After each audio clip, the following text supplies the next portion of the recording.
Good afternoon, friends. I welcome you all to Anil Khanna's Academy of Law's YouTube channel. In my previous two lectures, I have been trying to give you an overview of CPC. I've tried my best to make a seemingly difficult subject very simple. We have seen in yesterday's lecture that the journey is no doubt tedious but a very simple journey. हमने पहले क्या चीज देखी? पहले 25 section क्या थे CPC? मैं कहां जाऊं, कौन से कोर्ट में जाऊं? उसके अंदर हमने देखा pecuniary jurisdiction, territorial jurisdiction, subject matter jurisdiction. Section 9 था।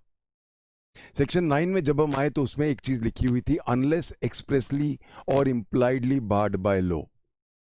एक्सप्रेस बार्स हमने देखे, सेक्शन 1 में देखा, सेक्शन 4 में देखा, सेक्शन 5 में देखा, सेक्शन 7 में देखा, सेक्शन 8 में देखा, and bars to the same suit हमने देखे सेक्शन 10 में, सेक्शन 11 में, सेक्शन 12 में।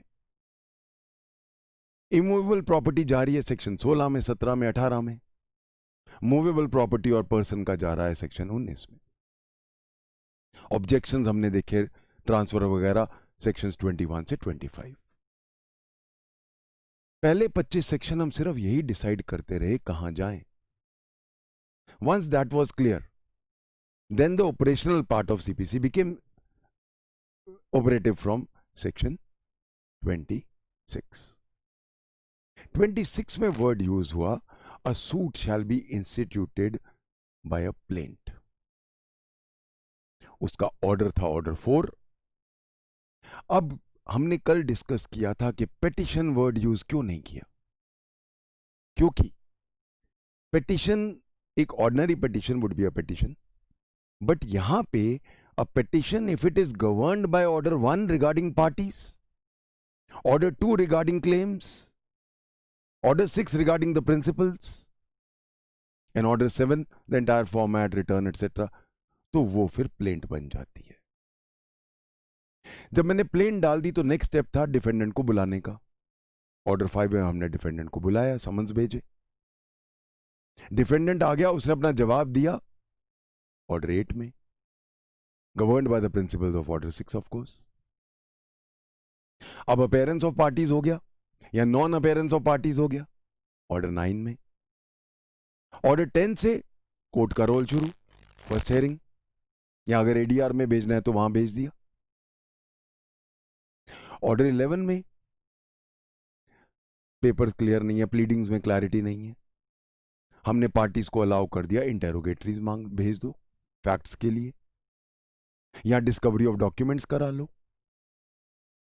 एक बहुत इंपॉर्टेंट पार्ट है कि अगर हमें इश्यूज कम करने हैं तो चीजें एडमिट करवाओ दूसरी पार्टी से, ताकि वो इशू ना बने जिसपे कोई लड़ाई नहीं है, कोई विरोधाभास नहीं है।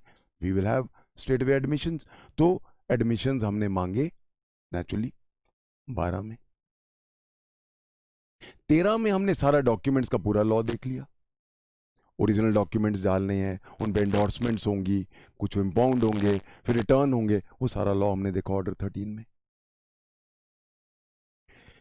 कोर्ट का माइंड क्लियर हो जाता है ऑर्डर 13 तक। ऑर्डर 14 में हमने क्या देखा, ऑर्डर 14 में इश्यूज फ्रेम करता है कोर्ट। फ्रेम ऑफ इश्यूज से कायदे से ट्रायल शुरू हो जाता है। ऑर्डर 15 में पहले ही हियरिंग में ट्रायल खत्म हो रहा है, तो fine, disposal at the first hearing. अब डिस्पोजल नहीं हो रहा है तो नेक्स्ट क्या करना है, एविडेंसेस चाहिए, विटनेसेस को बुलाना है, तो summons to witnesses order 16। Witnesses को पूरा बुलाने का तरीका जो काफी कुछ ऑर्डर 5 से मिलता जुलता है। विटनेसेस अभी आ रहे हैं, एडजर्नमेंट्स आ गए, पार्टीज नहीं आ रही हैं, वकील नहीं आ रहे हैं, 100 रीजंस हो सकते हैं। ऑर्डर 17, सब पार्टीज आ गई, leaders are there and the जज is in his seat, trial शुरू।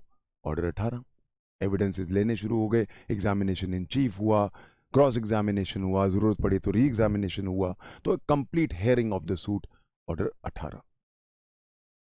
अगर हमने कुछ एविडेंसेस थ्रू एफिडेविट लेने अलाउड हैं, स्पेसिफिक कुछ स्पेशल सर्कमस्टांसेस हैं, ऑर्डर 19, और judgment and decree order 20। Cost मैंने बताया था बहुत इंपॉर्टेंट पार्ट है, तो जजमेंट में अगर कॉस्ट लगाने हैं तो ऑर्डर 20 है। अब ड्यूरिंग ट्रायल कोई मर गया, abatement of suits whether right to sue remains और नॉट, ऑर्डर 22। एडजस्टमेंट हो गया, कॉम्प्रोमाइज हो गया, विड्रॉल हो गया सूट का ड्यूरिंग ट्रायल, 23। डिफेंडेंट ने कहा मैं पहली पैसा जमा करा देता हूं ताकि इंटरेस्ट ना पड़े, ऑर्डर 24। प्लेंटिफ से हम पहली पैसे रखवा रहे हैं कि बाई चांस वो बाहर रहता है, हार गया केस, तो कॉस्ट कहां से देगा, security by the plaintiff, order 25। कायदे से देखो हमने 25 ऑर्डर्स में सारा का सारा सीपीसी पढ़ लिया। अगर सप्लीमेंटल प्रोसीडिंग्स की जरूरत पड़ जाती, मैंने कल आपको बताया था सेक्शन 94 और 95 में, these are all interlocutory orders. Sir defendant भाग जाएगा, अरेस्ट करके रख लो, उसकी प्रॉपर्टी अटैच कर लो, सर उसको रोक दो, इंजंक्शन, टेम्पररी इंजंक्शन दे दो, या सर रिसीवर अपॉइंट कर दो, प्रॉपर्टी खुर्द बुर्द ना कर दे वगैरह, वो सारी चीजें ऑर्डर 38, 39 एंड 40 में आ जाती हैं। हमारा यहां पे जजमेंट के बाद डिक्री आ गई, एक पड़ाव मिलता है हमें सीपीसी का यहां पे। उसके बाद judgement is never final, in the sense appeal होती है। तो अब सीपीसी में there are 5 types of appeals. पहली अपील कौन सी हो गई, ओरिजिनल डिक्री के खिलाफ, जो अभी हमने डिक्री पास की है ऑर्डर 20 में, उसके खिलाफ। तो section 96 order 41, appeal against original decree. अब क्योंकि सिविल मामले इतने बिखरे हुए हैं, अनलाइक क्रिमिनल लॉ जहां एक सेक्शन, एक लॉ बिल्कुल क्लियर है, दिस एक्ट इज प्रोहिबिटेड, अगर आप करोगे तो इसकी ये पनिशमेंट है। सिविल लॉ का बहुत एक वाइड कैनवस है। This is the reason why we have a second appeal, what we call appeal against appellate decree, और वो आता है सेक्शन 100 रेड विद ऑर्डर 42। सी एक क्रम में है, एक तरह पढ़ना सीखो। ये अपील सारी कहां है, 41 से लेकर 45 तक। तो appeal against original decree 41, second appeal 42, section 100। अब ऑर्डर्स जो हैं वो कायदे से अपीलेबल नहीं होते, क्योंकि ऑर्डर्स जो होते हैं वो नॉर्मली प्रोसीजरल पार्ट्स पे होते हैं। बट सीपीसी में कुछ ऑर्डर्स ऐसे हैं जो कहीं ना कहीं सब्सटैंटिव राइट्स को टच करते हैं। ऐसे ऑर्डर्स हमने अपीलेबल बनाए हैं, ऑर्डर 43 रेड विद सेक्शन 104। तो वहां देखो आप, सेक्शंस भी वैसे ही चल रहे हैं और ऑर्डर्स भी लाइन में चल रहे हैं, ऐसे पढ़ना है। तो अब हम क्या देखते हैं, ऑर्डर्स की अपील आ गई ऑर्डर 43 में रेड विद सेक्शन 104। अब इंडिजेंट लोगों का अलग तरीके से स्पेशल सूट्स होते हैं, अभी मैं बात करने वाला हूं स्पेशल सूट्स की इसके बाद ही, तो उनकी अपील भी डिफरेंट है। तो अभी appeal by indigent persons order 44, और आखिरी appeal, appeal to supreme court. Appeal to supreme court section 109 and 112 read with order 45। ये पूरा अपील है सीपीसी में। अपील के अलावा 3 और हमारे पास चीजें हैं, रेफरेंस, रिव्यू, रिवीजन। रेफरेंस और रिवीजन तो सीआरपीसी में भी है, रिव्यू नहीं है। रिव्यू है अगर हम मानूं तो, अगर मैं डाइल्यूट करके बोलूं तो एक जो इनहेरेंट पावर है वो सिर्फ हाई कोर्ट को दी गई है सीआरपीसी में सेक्शन 482 में। यहां पे रिव्यू की पावर हम हर एक कोर्ट को देते हैं। रेफरेंस क्या होता है कि लोअर कोर्ट रेफर करता है कि सर ये चीज मुझे समझ नहीं आ रही, थोड़ा आप अपना आइडिया दे दो हायर कोर्ट को। So reference is in section 113, read with order 46. 45 पे अपील खत्म हुई, रेफरेंस आ गया 46 में. उसके बाद जब हम रिव्यू की बात करते हैं, सेक्शन 114, अगला order 46 was reference, 47 is review. So देखो बहुत सिंपल है, ऑर्डर्स खड़े खड़े याद हो जाते हैं सारे, 51 ऑर्डर्स टिप्स पे हो जाते हैं. पढ़ने का तरीका समझना है. नाउ रिवीजन जो है, that is always the prerogative of the court. Appeal is always the prerogative of the party, but revision is never the prerogative of the party. It's a prerogative of the court. तो revision है हमारे पास, सिर्फ section है 115. तो यहां आके हमारा reference, review, revision खत्म हो जाता है.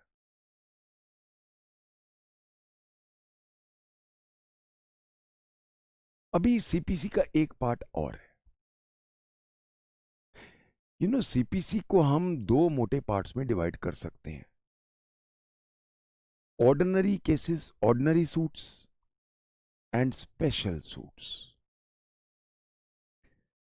स्पेशल सूट नाम क्या है? स्पेशल सूट का मतलब क्या है?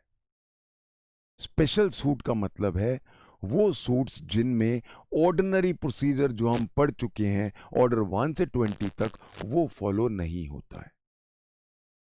उनका प्रोसीजर स्पेशल है, अलग है.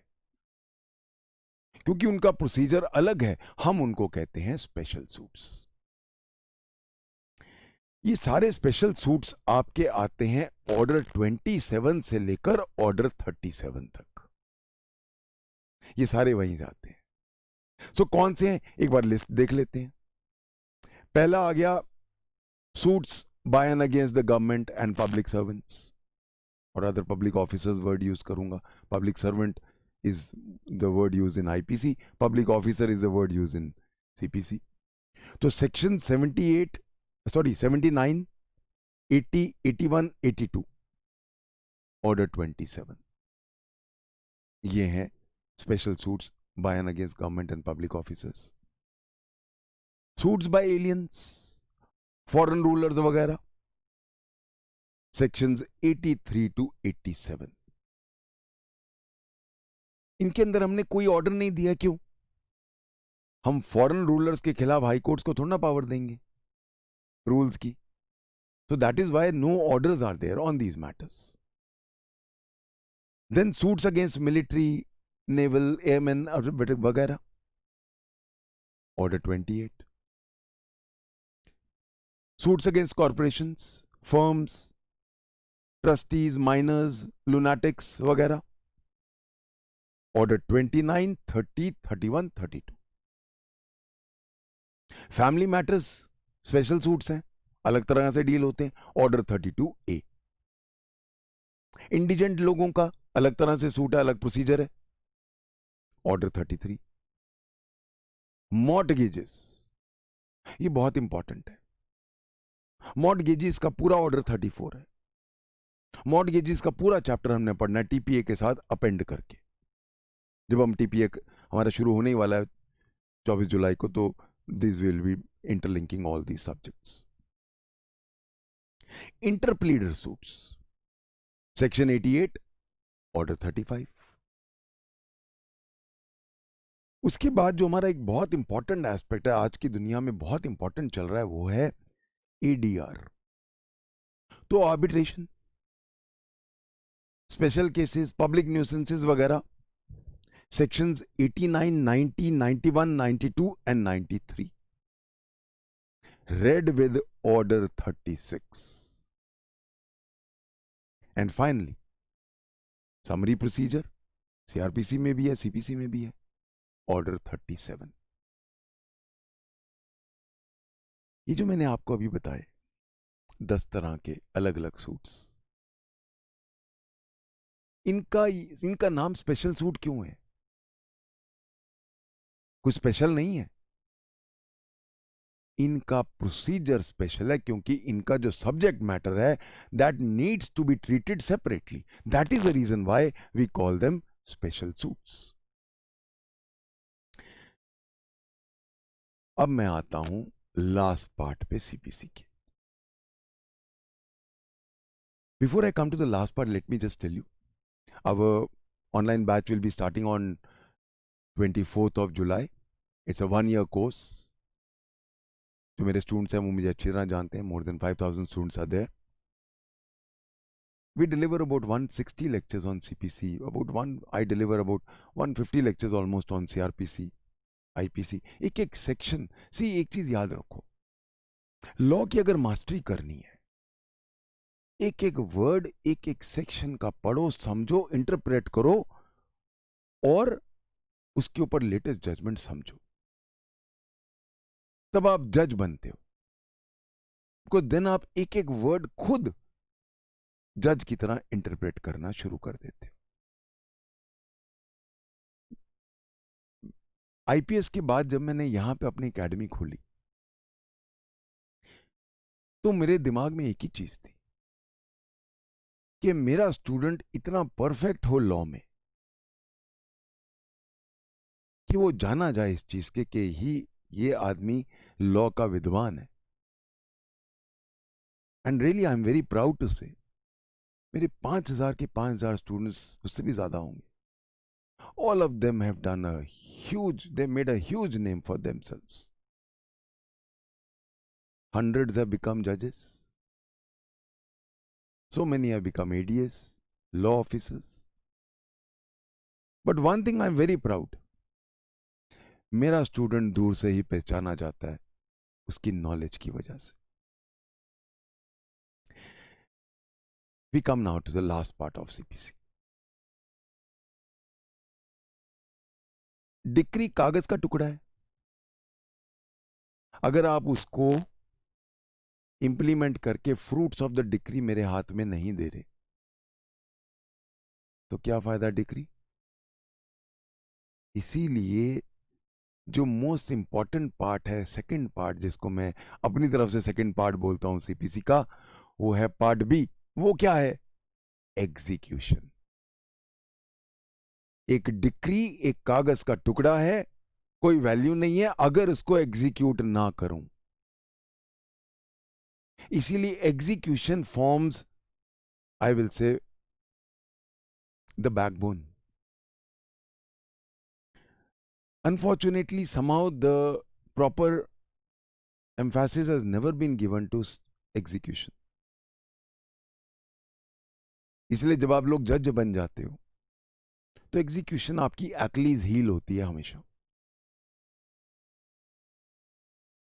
Let us defeat this monster called execution. बहुत सिंपल है. मैंने एक अपनी तरफ से एक चार्ट बनाया है.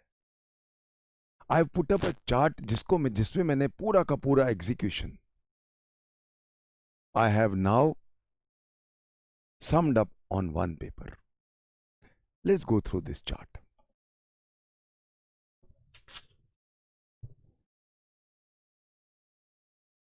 सबसे पहला स्टेप क्या है? कौन सा कोर्ट? वहां भी क्या था जब हमने शुरू की थी सीपीसी? कहां जाऊं? यहां पे भी कौन सा कोर्ट एग्जीक्यूट करेगा? पहला स्टेप. तो उसके लिए my courts executing decree sections 36 to 39 red with order 21. Order 21 106 rules इसका बेस है, प्रोसीजर का बेस है. So rules 3 to 9 and sections 40 to 48, especially section 47 is to be read with 99A.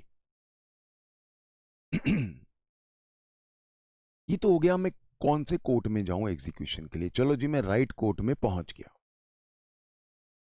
अब मैं अप्लाई, ऑटोमेटिकली कोर्ट नहीं कहेगा अच्छा sir आप डिक्री आपने you have won a decree, congratulations, laddu खिलाता हूं आपको, बताइए कैसे एग्जीक्यूट करूं. You have to go. So second step, apply. Application for execution, rules 10 to 17, rules 22 and 23. Rules here I am only talking about order 21. एक ही order है जो सारा कुछ डील कर रहा है.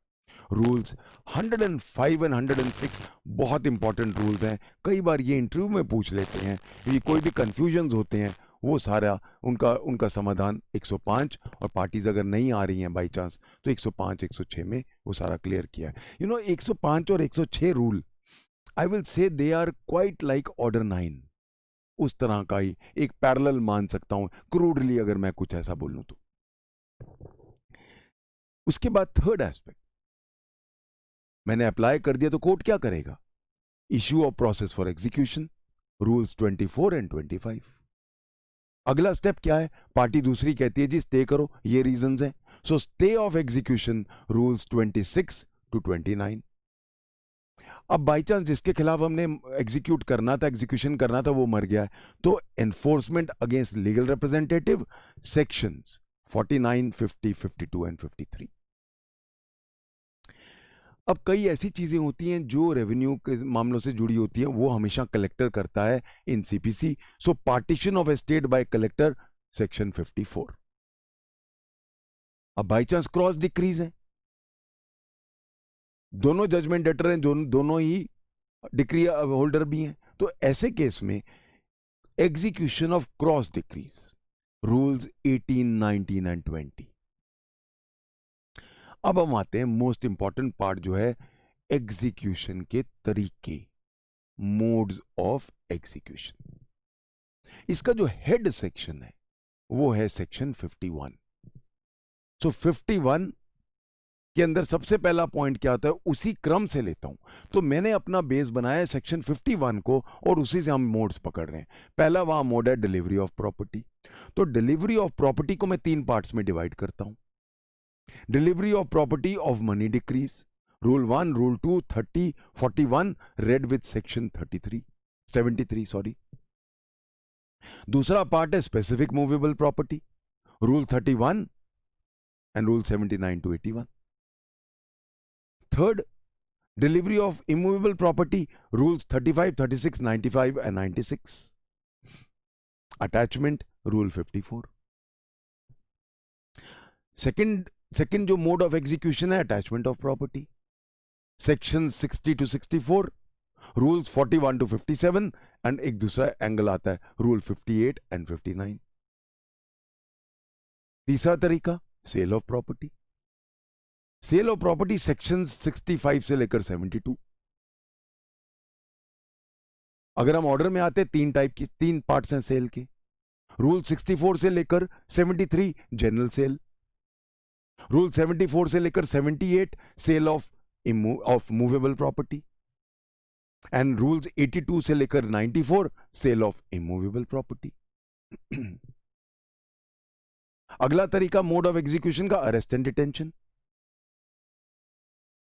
Section 50, 51 C. These have to be read. Please remember, arrest is basically against Article 21, my fundamental right to liberty. इसलिए कहीं भी अरेस्ट जो आता है वो हमेशा उसके अंदर बहुत सारे सेफगार्ड्स दिए जाते हैं। So we have to read it with sections 55 to 59, rules 37 to 40। Resistance करता है अगर कोई अरेस्ट का वगैरह का, तो रेजिस्टेंस सेक्शन 74। अगला मोड एग्जीक्यूशन का अपॉइंटमेंट ऑफ रिसीवर, उसका कोई अलग लॉ नहीं है, ऑर्डर 40 जो रिसीवर का है वही यहां भी चलता है, सेम है। और लास्ट पार्ट है इन सच अदर मैनर। इन सच अदर मैनर्स में मिसलेनियस आ जाते हैं, कौन से हैं वो भी देख लेते हैं। Specific performance of a contract, rule 32। Injunction, rule 32। Restitution of conjugal rights, rule 32 and 33। 33 males and females का अलग अलग है, हस्बैंड वाइफ का अलग है। Execution of a document, rule 34। Endorsement of a negotiable instrument, rule 34, rule 51। Decree for rent, rule 42। Execution against a firm और a partnership, rule 49 and 50। Attachment of currency notes, rule 56। Attachment of decrease, ये बड़ा important point आता है, बड़ा important question है, इस पे मेरा ऑलमोस्ट 2 लेक्चर होते हैं, रूल 53। एंड लास्टली अगर कोई एग्जीक्यूशन को रेजिस्ट करता है तो section 74, read with rules 97 to 106। Total execution इतना ही है। This was total execution. एक पेज में समा गया है पूरा एग्जीक्यूशन। बिखरा हुआ था, कोई सेक्शन है, कोई रूल्स हैं, मैंने सबको अलग अलग निकाल के एक पेज में उनको एक माला की तरह पिरो दिया है। You just have to go through this page many times. पूरा ऑर्डर 21 और जितने भी सेक्शंस हैं आपके जहन में हमेशा के लिए याद हो जाएंगे। सो वी फिनिश सीपीसी का ओवरव्यू। 3 लेक्चर मैंने लिए।